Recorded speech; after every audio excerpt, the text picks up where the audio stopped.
নমস্কাৰ গফুৰ দৈনিক পৃষ্ঠা চাই থকাৰ বাবে সকলোকে ধন্যবাদ জ্ঞাপন কৰিছোঁ। হাইস্কুল শিক্ষান্ত পৰীক্ষাত যি ডিষ্টিংশ্যন হয় এই অঞ্চললৈ উজলিছিল কেইগৰাকীমান ছাত্ৰক আজি যি গাঁওৰক্ষী বাহিনীৰ কাৰ্যালয়ত তেখেতলোকক সম্বৰ্ধনা অনুষ্ঠান আজি আমাক যি নিমন্ত্ৰণ দিছিল তাৰ বাবে আমি তেখেতলোকক এই অংশত আমি ভাগ ল'বৰ পোৱাৰ বাবে তেখেতলোকে প্ৰথমক আমি ধন্যবাদ জ্ঞাপন কৰিছোঁ। মেধাৱী ছাত্ৰীসকলৰ ভৱিষ্যতৰ কথা পাতিবলৈ অকণমান চেষ্টা কৰিম আৰু তেখেতলোকৰ কাষলৈ যাম। তোমাৰ নামটো কোৱা? নমস্কাৰ, মই নিকিতা হাজৰিকা। মই যুগনাথ সৰণী শংকৰদেৱ শিশু নিকেতনৰ পৰা 90.5% উত্তীৰ্ণ হৈছোঁ। ধন্যবাদ জ্ঞাপন কৰিছোঁ। নমস্কাৰ, মোৰ নাম নিশ্চিতা দেৱী। মই জ্যোতিবিদ্যা মন্দিৰৰ পৰা 95.5% লৈ হাইস্কুল শিক্ষান্ত পৰীক্ষাত উত্তীৰ্ণ হৈছোঁ। নমস্কাৰ, মই শ্ৰী অয়ন গগৈ। মই গমেৰী উচ্চতৰ মাধ্যমিক বিদ্যালয়ৰ পৰা 91.5% নম্বৰেৰে উত্তীৰ্ণ হৈছোঁ। নমস্কাৰ, মই জীৱজ্যোতি গগৈ। মই শংকৰদেৱ শিশু নিকেতন চন্দামাৰীৰ পৰা 88% লাভ কৰি পেলাই ডিষ্টিংশ্যন পাইছোঁ।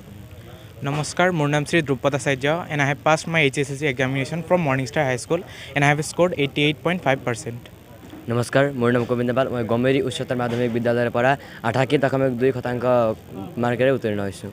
নমস্কাৰ, মোৰ নাম শ্ৰীকৰণ সোণাৰী। মই গমেৰী উচ্চতৰ মাধ্যমিক বিদ্যালয়ৰ ছাত্ৰ। মোৰ হাইস্কুল শিক্ষান্ত পৰীক্ষাত 88.2% প্ৰাপ্ত কৰিবলৈ সক্ষম হৈছোঁ। নমস্কাৰ, মোৰ নাম শ্ৰী কপিল শইকীয়া। মই গমেৰী উচ্চতৰ মাধ্যমিক বিদ্যালয়ৰ পৰা 87 নম্বৰ পাই উত্তীৰ্ণ হৈছোঁ। ধন্যবাদ জ্ঞাপন কৰিছোঁ। এই সময়ত যিহেতু এইসকল যি মেধাৱী ছাত্ৰীয়ে যি আমাৰ গহপুৰলৈ গৌৰৱ কঢ়িয়াই আনিছিল, প্ৰথমে আমি তেখেতলোকক অভিনন্দন জ্ঞাপন কৰিছোঁ আৰু তেখেতলোকৰ যি অভিভাৱকসকল এইসকলৰ যাতে ভৱিষ্যত উজ্জ্বল হয় তাৰ বাবে আপোনালোকৰ পৰা এটা দীঘলীয়া হাত চাপৰি বিচাৰিছোঁ।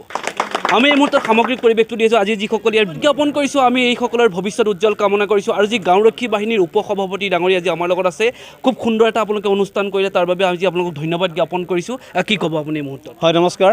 আমি হেলেম থানা গাঁওৰক্ষী বাহিনীৰ উদ্যোগত প্ৰতি বছৰে আজি প্ৰায় 10 বছৰ হ'ল আমি মেধাৱী ছাত্ৰ ছাত্ৰীসকলক সম্বৰ্ধনা পত্ৰ প্ৰেৰণ কৰি আহিছোঁ। তেখেতসকলক আমি উৎসাহ প্ৰেৰণা দিবৰ কাৰণে আজিও সেই একে দৃষ্টিৰে আমি আমাৰ এই বছৰ 2023 বৰ্ষত হাইস্কুল শিক্ষান্ত পৰীক্ষাত উত্তীৰ্ণ হোৱা মেধাৱী ছাত্ৰ ছাত্ৰীসকলক ডিষ্টিংশ্যন পোৱা নম্বৰসহ যিসকলে প্ৰাপ্ত হৈছে সেইসকলক আমি হেলেম থানা গাঁওৰক্ষী বাহিনীৰ উদ্যোগত সভাকক্ষত তেখেতসকলক এখনি সম্বৰ্ধনা পত্ৰ তথা এখনি ফুলাম গামোচাৰে তেখেতসকলক আমি সম্বৰ্ধনা জনাই আমাৰ অনুষ্ঠান আমি সমাপ্তি ঘোষণা কৰোঁ। বাহিনীৰ যি সভাপতি ডাঙৰীয়া তেখেতৰ কাষলৈ যাম, তেখেতৰ জানিব বিচাৰিম। খুব ধুনীয়া এটা আপোনালোকে কাৰ্যসূচী হাতত লৈছিল, তাৰ বাবে ধন্যবাদ জ্ঞাপন কৰিছোঁ। কি ক'ব বিচাৰিব?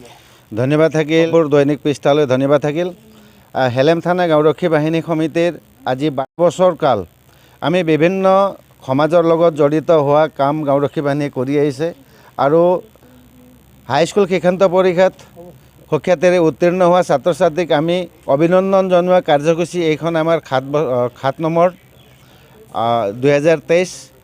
আমি আমাৰ লক্ষ্য উদ্দেশ্য আমাৰ ল'ৰা ছোৱালীক আশীৰ্বাদ দিয়া, ভাল দোপে উন্নতি কৰা, সেই গাঁওৰক্ষী বাহিনীৰ লক্ষ্য আৰু উদ্দেশ্য। হয়, ধন্যবাদ জ্ঞাপন কৰিছোঁ। আমি এই মুহূৰ্তত যি হেলেমৰ গাঁওৰক্ষী বাহিনীৰ কাৰ্যালয় সামগ্ৰিক পৰিৱেশটো দেখুৱাব বিচাৰিলোঁ আৰু তেখেতলোকে কোনো এজন ছাত্ৰ বা ছাত্ৰী যদি মনত যদি একাগ্ৰতা আৰু বিশ্বাস থাকে, নিশ্চয় যে শিক্ষাৰ ক্ষেত্ৰত হেঙাৰ হ'ব নোৱাৰে, সেয়ে আজি প্ৰমাণ কৰি দিলে এইসকল ছাত্ৰ ছাত্ৰী। চাই থাকিব গহপুৰ দৈনিক পৃষ্ঠা।